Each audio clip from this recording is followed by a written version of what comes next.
All right. Welcome on back, everybody, to some Minecraft musings.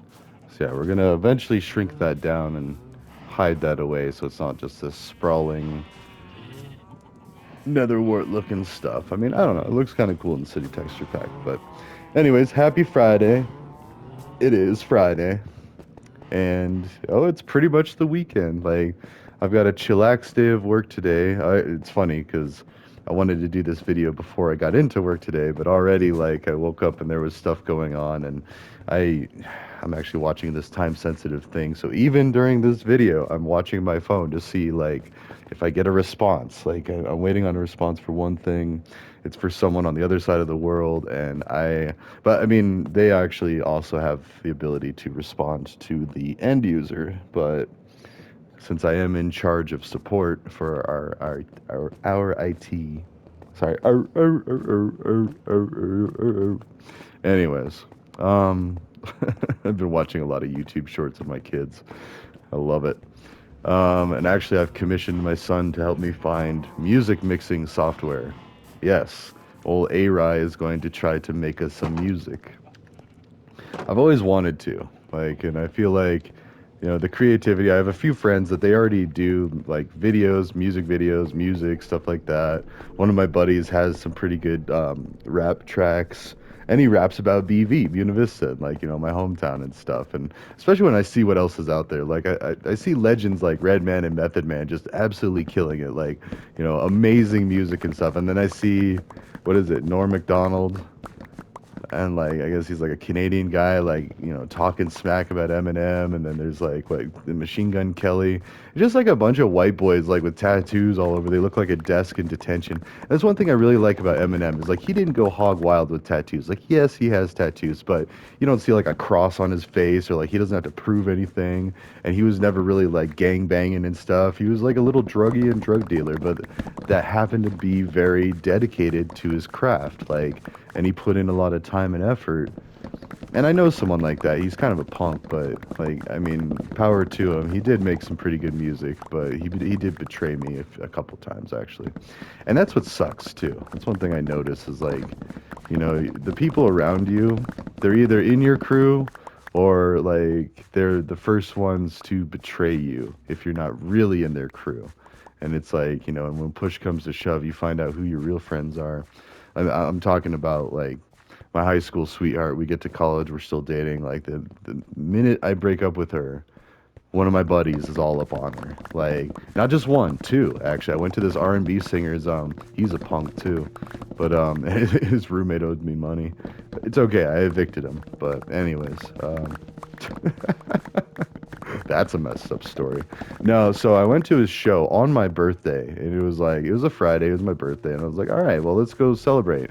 And my girlfriend was like, let's go see, this guy. He's an R&B singer at the Aggie. I was like, okay, well, that doesn't sound fun, and it's my birthday, but whatever. We're gonna go get really good and messed up afterward, and I'm probably gonna have some birthday fun with my girlfriend at the end of the night. So I was like, all right, whatever. Come to find out, and he sang right at her. Like, he was walking around to the people and like looked right at her and held his arm out to her. And I was like, this mother, like right in front of me. And I was like, oh, okay. So, and then, oh, this guy, he was a piece of work, piece of garbage. Like, anyways, we'll put him in the shack of shame. Although I can't really fault him too much because, she was a beautiful woman. I left her, like, she needed some company. Although it is ironic though that, anyways. And she told me too, she wanted to hurt me. She was like, yeah, well, so and so, we were having fun and I found a pair of your underwear on the floor and I used that to pad the headboard. I was like, oh no. Emotional damage. It's okay though because he got without a home because of it. I mean, I didn't make the ultimate decision. He was behind on rent, and I was like, and they asked my opinion. They're like, "What do you think? Should we let him stay?" And I was like, "Hell no." And I told them why. I was like, I supported this fool on my birthday, spent money on tickets to his show, to go see him, and then he does this to me. Nah, get him out of here. But and I even told my boss, I was like, plus his roommate owes me money. Yeah, so he got evicted.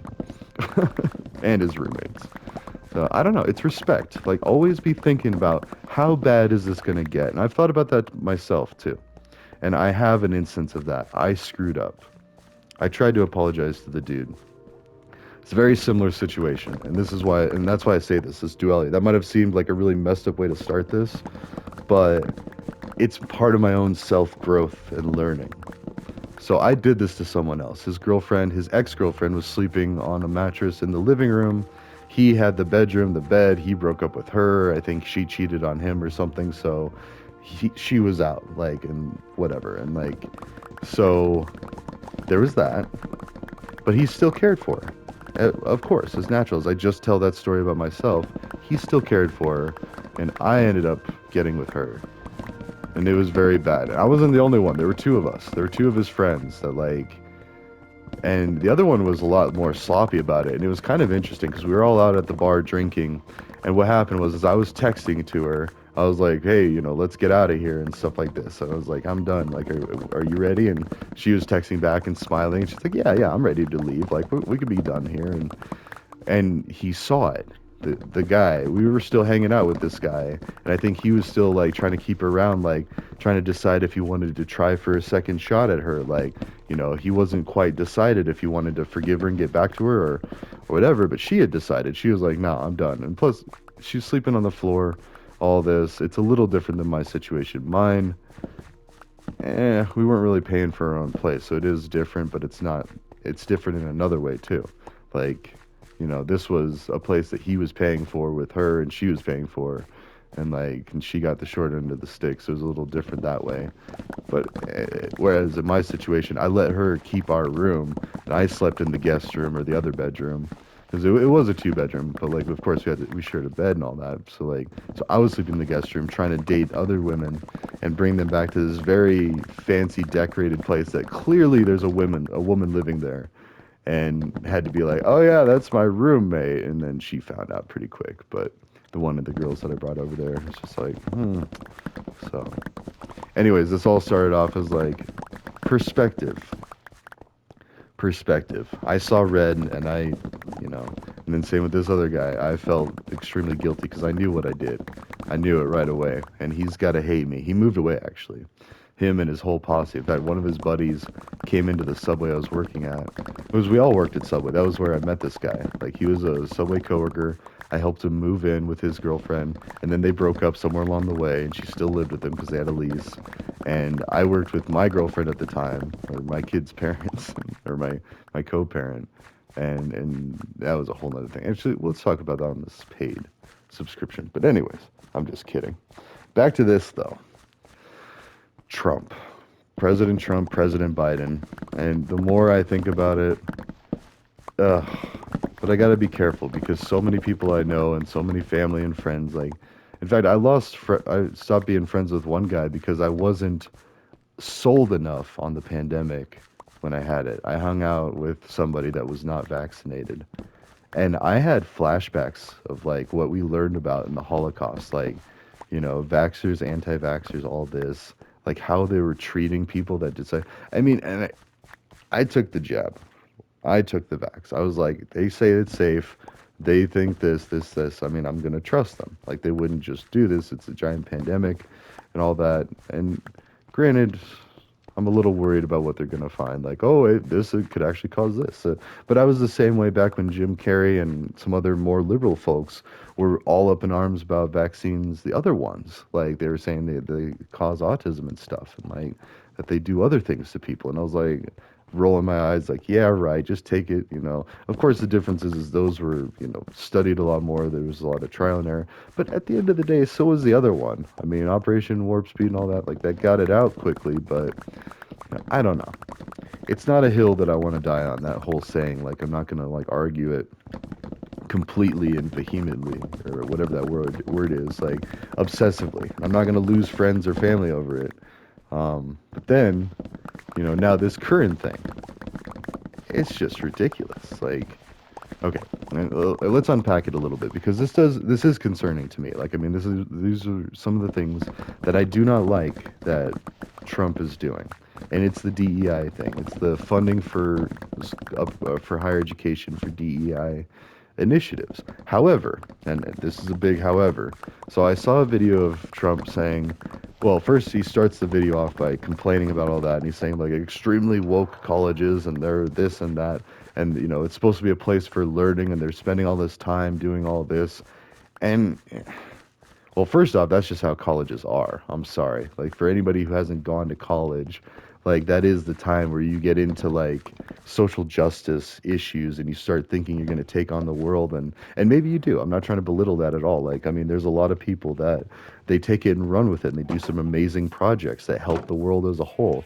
However, there's a price tag to that, and that's where my perspective comes in. As a Pell recipient, I was a recipient of the Pell Grant.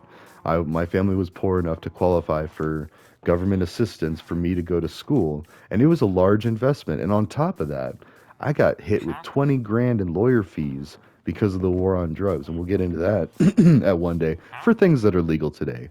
That's what really bothers me. Like I'm happy and I want them to stay legal, and I'm excited that other people won't have to go through what I had to. However, I'm still mad that I went through it. Like, I mean, $20,000 at a time when I didn't have that kind of money. Like, I had saved up for college, not for lawyer fees and stuff. Like, and for beating up a rapist too. That's how I got caught. Like, if I would have just, you know, kept to myself, told the cops or something, then they'd probably look into me too. Or have someone else, and that's what eventually I did do. Is I encouraged one of his victims to come forward, and I don't know if she was one of the two that did, but two women did. So it was clearly a pattern. Like, I mean, it wasn't just because he told me about it. Sorry, this is back to the rapist. Like, he told me about his little idea of drugging and raping different women. So then him and his buddies would be able to do this and honestly tell the police, no, no, I didn't do it. I don't know who did it.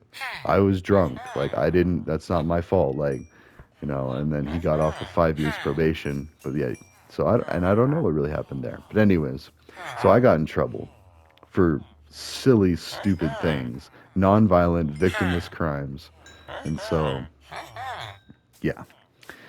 And so I'm a little jaded about that. Now we got Trump coming out. And that's why I think I keep calling him President Trump, because he's actually talked about leaving the decision to the states, like decriminalizing cannabis on the federal level, because he wants the states to decide. He thinks that each state should have the respect and dignity to govern itself, like shrinking the federal government. I love that. Like, what is the good federal government good for? Like, a lot of the stuff, yeah, defense. Well, we're invading a lot of places and we're selling a lot of weapons to places. Like, okay, let's shrink that. Like, I'm okay with that. Like, let's stop bombing people. Let's stop investing in weapons of death. Like, I'm totally okay with that. So, but unfortunately, that's going to continue on, and we need to fix that. But like just the shrinking in general, is like shrink the DEA. That's a great use of your time. Like, and I've even said as much. I've been vocal on the XF. Like, and that's the neat thing about this is, and I'm gonna put in the work just because I'm tired of the nonsense. Like, make like basically like an analysis. Like, I want to see, is this a net positive or a net negative, like a gain or a loss? All this stuff that's going on. And it's really hard to quantify and like compare that, but let's look at the broad strokes. Biden's crime bill in 1996, where if you're caught with a quarter-sized ounce of crack, you go to prison for 5 years. So keep in mind, his son was on camera with much more than that. His son, okay, and because of who the president was, he gave his son a pardon. Okay, so that's first off. I know people that maybe they didn't do 5 years for that, but they were definitely doing 5, 10, 15 years for similar things. Growing production, distribution, trafficking, all of this. People for 10 years, 15 years. That's a teenager. The entire life of a child. Say they had a kid, right? Say they had a kid before they went to prison. They wouldn't see that child, maybe not even got to hug them. I mean, there is visitation. You do get to go in there and I guess hug them and stuff, but to a point. I mean, conjugal visits, relationships, 15 years, like, and I thought 4 years was bad. Like, I can't imagine that. Might as well just kill him. Like, bring the death penalty. Like, if you're gonna do that, and I'm just kidding. Don't really do that because I feel like that's kind of a direction that some people want to head, and it's like, no, are you hearing yourself? And so it's very scary that the Democrats were actually leading us towards such discrimination.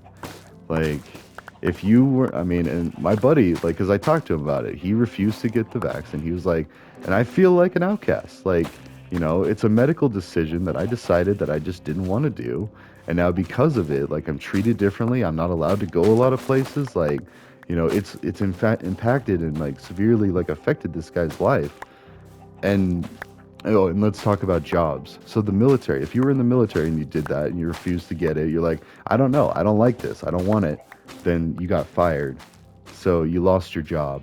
Okay, because and that's one of the things is like people are upset about these government workers losing their jobs. And I know I kind of flipped out about this on another video just recently, but like 8 months severance pay. It sucks that they get fired. I'm not saying that I'm happy that they're getting fired. I am sad that they have to go look for a new job. But as somebody that just had to do this, and many people across this country just had to do this, it's not as big of a deal. Like, it's doable. There are resources out there. We've trained for this. We've prepared for this. Like, as a people, like, we know if somebody loses their job. In fact, I have people that I talk to all the time that lose their jobs, and I try to give them some coaching or advice or, connections or networking or, hey, I know there's this place hiring or this place is really good or like for an emergency, go here. Like, there's a lot of that, and communication technology is just so advanced now that, you're able to do this. Like, nobody is without, imagine losing your job back in the 80s or even the 90s. Like, you didn't have internet, at least not widespread. Couldn't sit at home on the couch with a computer looking for a job. You had to go out and start going from building. And that's, I guess, another reason why I'm a little less sympathetic, because thanks to my crimes, I had to do that. I had to go job searching from the halfway house. And that's exactly what we did. Is we went and not knocked on doors, but we went business to business, asked, are you hiring? Can I get a resume? Or sorry, can I get an application? Like, can I talk to the manager? Like, all these things. And rejection after rejection after rejection. Because when you have a criminal record, you're trash. You're garbage. You are not worth a normal human being. You are lesser than a human being. So, okay, well, that was kind of making me empathetic to people that are non-white, but only to a point, though. If you look at, wealthy people, successful people, especially the music and entertainment industry, it's completely diverse. Like, there is so much diversity. Like, you watch the Grammys, you watch the Oscars, you watch. I mean, yeah, there's still a lot of white. That's just the general. Like, that's how our country. Like, I don't know, but there's a lot of everything else too. Like, it's not just a. And I guess I'm a little jaded because I work in a place like we're an international education institution. Our whole program is DEI.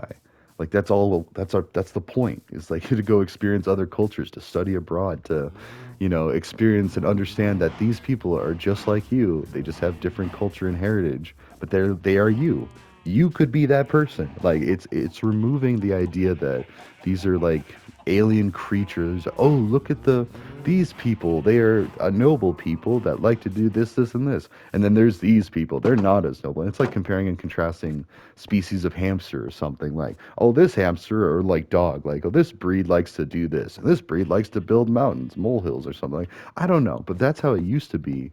And now more and more people are realizing it's like, oh, I want to study the history of this culture and see why things are the way they are. And then they start finding out other things like communism and how like there's a lot of, skeletons in that closet.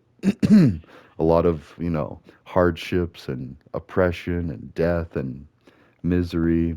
It's happened everywhere. It's not exclusive to capitalism. And what I'm talking about, of course, is the genocide of us taking over this country. Like the natives, our version of Aborigines, our locals, the local population that already lived here, was decimated by the European colonizers. That we brought disease, and not we, like, because I'm also American. I was born here. Native American history is my history.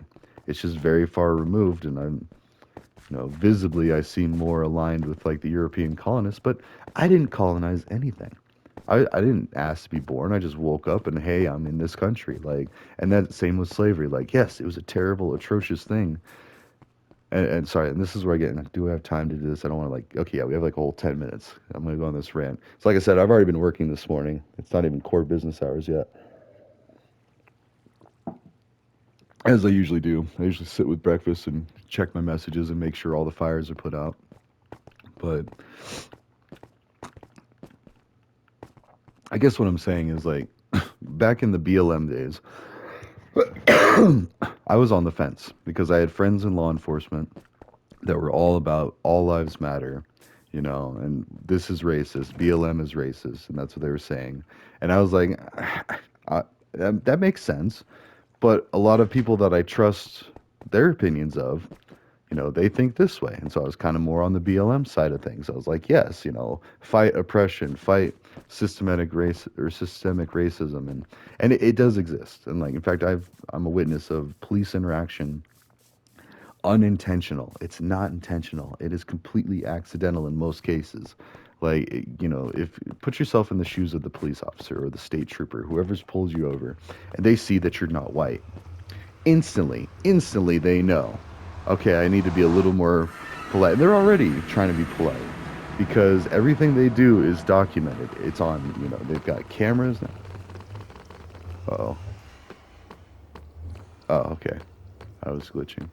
But anyways, oh wait, did I thought I had a bunch of buckets, yes. We'll go ahead and work on getting more obsidian to build our massive tower, our nether tower, while we talk about this. So, but anyways, so there's that. And Elijah McClain in Colorado, like we reacted in a way that makes me proud to be a Coloradoan. We had a peaceful sit-in. We got the laws changed. There is now increased accountability for if somebody dies in your custody. So, and now it's going to make law enforcement, and my law enforcement friends hated it. Like one buddy in particular said, this makes it dangerous to be a cop. I could go to prison for something now that like, and it's like, I definitely sympathize, but I was also like, wait a minute. Oh, ah. I was like, wait a minute. So, but if you're on the receiving end of that and say you're having a bad day or you're down on your luck, you just lost your job, you lost your wife, you lost your kids, like, you're addicted to drugs or alcohol or like, life just doesn't seem fair. And then, oh, by the way, now you could die just by having a bad attitude with a police officer. That's scary. And death by cop is a very real thing. And some people choose that as a method of suicide. It's like, they will run and they will attack a cop with the intention of the cop taking them out. It's sickening. And that's the state of some of our people in this country, because of the drug war, the war on drugs. It's almost exclusively that. Why? Well, because you've got people that are curious. Science tells us to be curious, Miss Frizzle, make mistakes, get messy. That's how you do science. And then it's like, okay, well, hey, here's a substance that's better than alcohol. Oh, no, no, no, don't be curious about that. That's not good. Like, okay, well, wait, if weed's not that bad, what about all these others? I hate that these are slightly lower than normal blocks, so like if you get too close to the edge, it can burn you. So, but anyways, it's like, okay, well, weed, all right, not that one's not so bad, but we're gonna keep it Schedule 1. Why are we gonna keep it Schedule 1? I don't know, because it's not that bad. Wait, what? And like, Schedule 1 is reserved for heroin and like things that have absolutely no, and it's punishable the most. Third degree assault is not as bad as first degree assault. The lower the number, the more serious, the increased severity, and the increased jail time. So, and I don't really have data to back this up because it's really hard to look up what people were sentenced. And that's one of the things I need to. But I trust the people that are out there arguing about it, like the Last Prisoner Project. I was talking with Sea Dreams, which I haven't seen her around. She's a transgender activist, but she was big on XAP for a while. And this was back when it was Twitter, and I was just jumping into it after my own incident with, yeah. And we will talk about that one day. I'll do like a small, or like a cartoon to depict it, just to kind of describe what happened. Whoops. Um, so anyways, back to BLM and All Lives Matter. Like even back then, I was like, well, no, I kind of agree with the All Lives Matter thing. Like, because people don't think about it. What about the cop safety? You find somebody who's down on their luck, might have a weapon, might be suicidal, might want to do death by cop, but they don't know how to do it, right? So they end up killing you. Like, it's violent, it's dangerous, and we've done that because of the war on drugs. That's why, I'm not just wanting like, oh, yeah, everybody go get high. Like, no, I just want people to stop going to prison for stupid reasons. And like, it's like it's like a child's game. Like, oh, you have a baggie of something. I found it. Let's go. Like, Okay, and I had a buddy who he was addicted to opiates. He was doing a bunch of heroin in like Norway or something. They busted him. They took it, and then they just gave him a piece of paper, said all you got to do is report here for treatment. You got to go see somebody. That was it. That was it. No jail time, no prison, no. They were genuinely concerned about his life, his well-being, his health, his safety. And because of that interaction, and he told me, he was like, dude, I've never been so peaceful with a police officer. Like, I was so scared. And that's the ugly nature that the war on drugs has caused, is people in general hate cops. Like, if you smoke bud, you hated cops. The NWA, F the police. Like, and think about it. Again, put yourself in the police officer's shoes, and someone, say you're an accounting clerk, and someone drives by with their music blasting F the accountants, like, how would you feel? Like, oh, I'm sorry for existing, like, I'm sorry my entire job and my existence is a inconvenience for you. Like, that's how that feels. And all of the good things, they could do 9 good things, like save children from burning buildings or something, or like be like a wonderful person, or go coach somebody who lost their parents in an accident, or had to tell a family that their loved one is now passed on. Like, this really hard job, and it's like, F the police. It's what? We need to fix it, because they're people too, and that's some extreme discrimination against somebody just for their job. Like, same with security guards. I feel really bad for security guards, because it's like, being that little idiot kid, like, well, let's shoplift for the fun of it, for the thrill. And I had a friend who did that a lot. And I'll admit, I got busted shoplifting because I was like, oh, this does look fun. And I tried it. I wasn't good at it, didn't want to be good at it, and got caught the first time I did it. Or well, maybe it was like the second time actually. I think I did get away with like a candy bar or something, just something small. And then I was like, all right, let's go for it. So I'm grabbing energy drinks and slipping them in my coat sleeve. And like, I grabbed a bunch of energy pills. Like, I was like looking for drugs. Like, we didn't have, this is high school. I was still a minor. So I think I was like 15, 16. Yeah, because I had a car. So I was driving. And I had to get handcuffed to the bench at the police station because I was shoplifting. And it ended up being a $97.50 ticket. I paid $100 for an energy drink, basically. And it was actually, the value of what I stole was probably like, oh, jeez, probably like $20 of today's money, or less, under $20.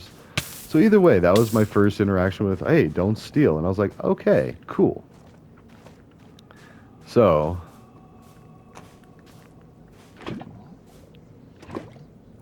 I learned a lesson, and I never stole again. Well, almost never, and definitely nothing of ever any value and stuff, and not intentionally too. Like, there's been accidental times, like, oh crud, I have this, and I try to give it back, or I'm actually, yeah. So, anyways, back to Black Lives Matter. So, Elijah McClain, horrible tragedy. The poor kid was just walking home. He was walking home while black. He fit the profile. That was a horrible situation. And my buddy that's a cop, he was a cop in Aurora. He wasn't involved with this, but he knew the people that did it. And, these are your coworkers. Like, whether you loved them or hate them or whatever, like, they're now losing their job and going through this, and someone lost their life. It's just bad all around. Nobody felt good about that. There was nobody that was happy, like, haha, yeah, this thing. No, it was a very serious tragedy. And again, cops have to go through that every single shift. So anyways, I don't know. And then as far as the DEI things, I guess I kind of rambled too much about the other stuff, but oh, and I do have a couple of big things I got to do today. But anyways, back to that. It will come back. It's cyclical. Every time we get a new president, the first thing the president does, if they're from the opposing political party, is they turn around and they dismantle everything the previous president did. And the fact that people are still shocked by this today just pisses me off. Like, because it's like, you knew this was going to happen. Why are you getting mad at me for it? That's the other thing. It's like, because I don't share in their grief. This one lady, it's a relative. She's mad at me because I'm not like upset. Like, I'm not like out there rallying and campaigning to where she sees it, so she doesn't think that I care.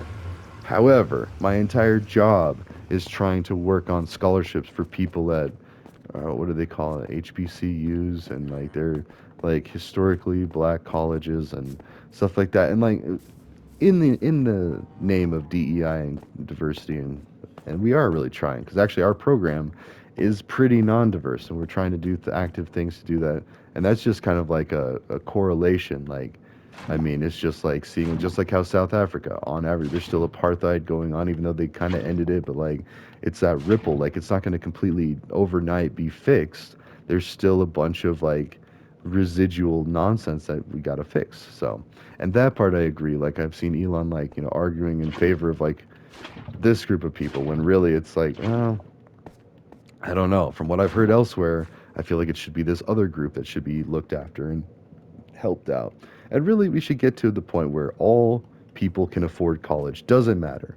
And I read, and I know we're going a little over here, but like I want to finish this thought because it does seem very insensitive the way that I said that. I do support DEI. I have pronouns in my email signature. We're a nonprofit. We don't get federal funding. We don't have to follow that law. Now, if the law changes, then yes, we might have to do something. But I've noticed even in our scholarships, we don't award them based on any genetic factors or any biological factors. Like, we don't. In fact, we're very careful not to do that because it is discrimination. If there, it should be based on the essay, the interview, like, whatever the requirements for the scholarship are. Like, and that because it is racism. It's racist to award somebody something or give somebody a benefit just because of their religion, their whatever. Okay, and as I say that, that's totally bogus because I had a friend he was able to prove that he was so much Native American. He paid $500 a semester for college. Meanwhile, the rest of us are paying 5 grand. So, okay, he pays 1/10 of.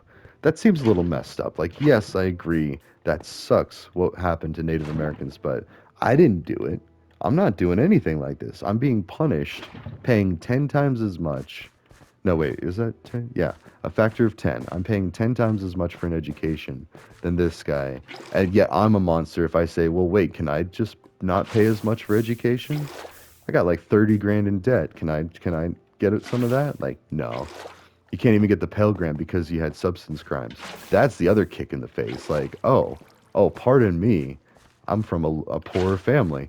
Kick rocks, like all this. And I guess that's why my opinion is a little harsher than that. But even just looking at it as a blatant lens, because I read the Dear Colleagues letter that said, you know, meriting or awarding people extra money or privilege based on skin color is racism. And I was like, well, okay.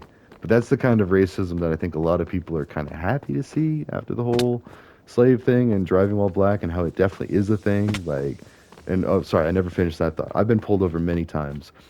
Peaceful, happy, I didn't care because I just cool as a cucumber thought to myself, this can go down a number of ways, but it'll go down a lot better if I just keep my cool. Didn't matter if I had a dead body in my car. Like, I never did, but I'm just saying, like, that it could have been, and I would have still been just as cool.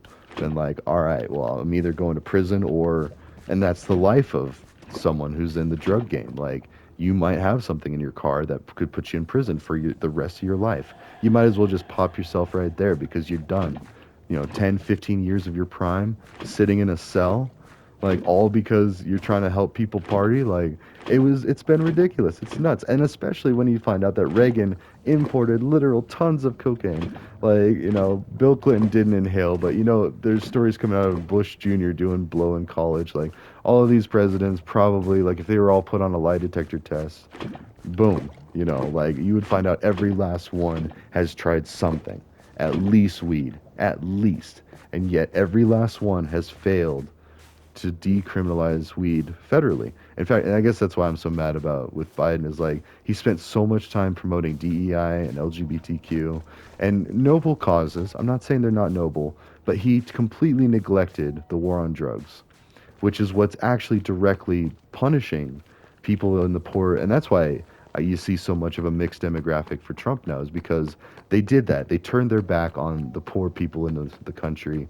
And by continuing to fund all sorts of crazy things, there's still a lot of good things, but I've seen some of the things. There's like circumcisions in Guatemala. Like, that seems weird. That seems like an oddly specific and strange thing to put millions of dollars to. Like, I feel like we're being had or something, or there's some laundering or something. Like, And then if there's not, and I guess this is the crux, this is the takeaway, and I got to get going, I got to get to work. But the whole takeaway is even though it sucks now, worst case it's 4 years. Worst case he'll be done 4 years, gone. We'll get somebody else.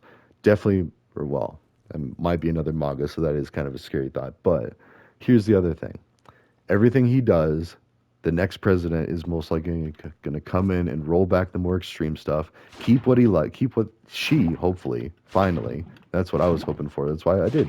I voted Kamala Harris. I wanted a woman president. Like, and I believed a lot of what she said. It sounded nice. It sounded like the good, wholesome thing to do.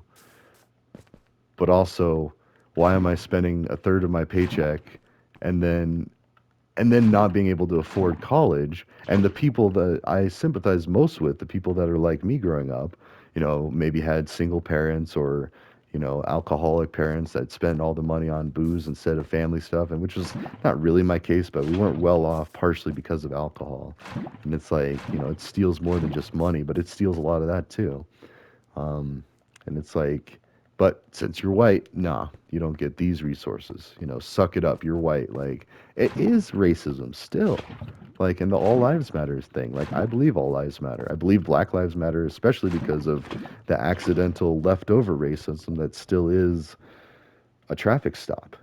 Like, both people involved in that are on their nerves. Like, they're nervous, they're worried. Like, one wrong move, you could get shot. Either of them, too. That's the other thing. Especially if they're younger and hot-headed and they've been listening to a lot of like, oh, down with the establishment, and a lot of this anger. And I'm sorry, when Biden called every MAGA person a terrorist, like, that was a bit too far. Like, just because they vote different than you does not mean that they're just automatically like a national security risk. And then Tulsi Gabbard saying, hey, we need to investigate if U.S. weapons were used on U.S. soldiers. Yeah, I kind of want that investigated. And why did we leave all that military equipment behind when Biden pulled out of Afghanistan? Another good question. Like, are we seriously trying to make life dangerous for our soldiers? And is this because we have contracts with the military? Like, these are the things I want investigated, and guess what? They're getting investigated. So I'm happy for that. I'm sad that the DEI is going away temporarily, and that's why like other philanthropists will fill the gap. Like, we will. And I say that because when abortion went away, that was devastating, and I get it. That was women's rights and like their autonomy, their right to self-govern their bodies. They should have the freedoms to make their own decisions. However, Olivia Juliana, an activist, raised tens of millions of dollars, like I think like over a weekend. Like at least like 1 or 2 or 3 million, and I think in the first weekend, and then like overall it was like 10 to 15 million. That's what just one activist raised. And and I'm really stoked for it. And I told her that. I was like, thank you for doing this. Never responded, never liked it or anything. But anyways, not like Redman, but he liked my stuff and reposted it. But anyways, no. So that's why I'm not as angry about this. And it's not fair to be angry at people for not being angry enough. Like, that's just ridiculous. It's stupid. So, anyways, that's my 2 cents on it. Love it or hate it. That's just my like. Is it a net positive? Like, we're finally. Oh, and that let's do that real quick too. So, I know I keep saying this is turning into almost a 40-minute thing. Yeah, and I'm running late to work. Sorry, but here's the thing. Either they're going to find a bunch of fraud and get rid of it, or they're going to find that there was no fraud and then they can stop complaining. The deep state will either be found out to be a myth, or it'll be found out to be true and it'll be corrected. That's it. And then rinse, wash, repeat. We'll get a new president in. Big deal. Like, you could buckle up for 4 years. We did the pandemic for 4 years. I was in jail for 4 years for beating up a rapist and having drugs. Like, I don't have much sympathy for that. Okay, actually, wait, I do say this. One thing I am really concerned about is people that are transitioning, they halted the surgeries for minors, and that is a little different. So the scare tactic on the other side is a lot of people with the MAGA group are scared that their kids are going to be indoctrinated and convinced to do sex changing surgeries, but the parents have to be in agreement with it. The legal guardians have to sign off on it, and it requires therapy. It requires consultation with a doctor, with medical professionals. They're not just making these decisions lightly. So, and that's the lack of communication that's going that direction.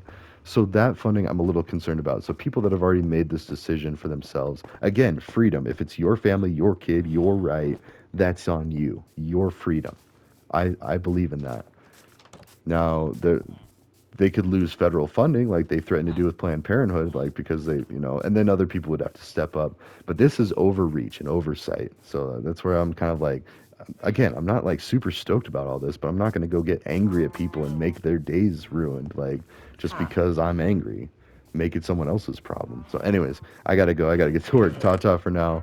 I'll see y'all in the next one. That's just my beef right now, or my frustrations, and I'll figure it out. I'll get over it, but it's affecting my life, and I work so hard every day just to try to make sure that people that are out there doing good and trying to stand up for these groups, trying to promote diversity, they're still out there. It's not like everybody just quit overnight. Like, it's still going. It just depends on what federal funding will get directed to for now. And for now, it'll come back. It's not going to go away. Like we're not going back. Like I know that Kamala Harris like campaigned on that. We're not going back. We're not going back. Well, we are taking a step back, unfortunately, and then we'll take two steps forward.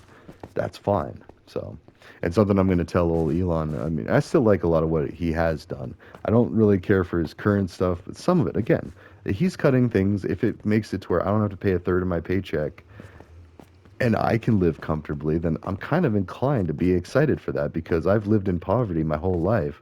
Not like extreme poverty, but I've lived paycheck to paycheck for sure. I've never had a savings account. And when I finally did, my car died and I had to put it all in a transmission, like, or buy a new car that was, not that great. Like, and I had to spend like 10 years having to declare that I had a criminal record. Like I only got crappy jobs. Like so I'm not, I'm mad at the people that made it to where I couldn't get a good job for 10 years. That's Biden. People that wanted the crime bill, people that wanted drug dealers punished, like and treated like, way more worse than they were. Kamala Harris, how many convictions did she hand down as a DA? Did she work to overturn them? Barely. She spoke at a rally and she kept saying, or well, no, she said better than Biden, but Biden said for simple possession. That's bogus.